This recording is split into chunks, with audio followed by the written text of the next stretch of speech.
কত করে কেজি তরমুজ আজকে বাজারে?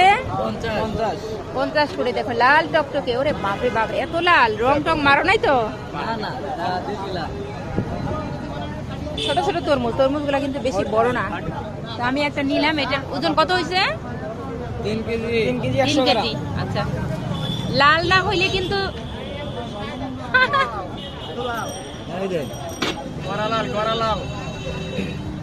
রং টং দিছো নাকি? মিষ্টি আছে নাকি মিষ্টি নাই? হ্যাঁ, কোথায়? খুলনায় তরমুজ হয়? তরমুজ তো দিনাজপুর হয়। তরমুজ দেখো একদম ছোট ছোট তরমুজ, এগুলা 2 কেজি 3 কেজি, 3 কেজির 3.5 কেজি মনে আছে না? 50 টাকা কেজি আজকে তরমুজ। আমি জানি না ঠকলাম না জিতলাম, তো তোমরা কমেন্ট করে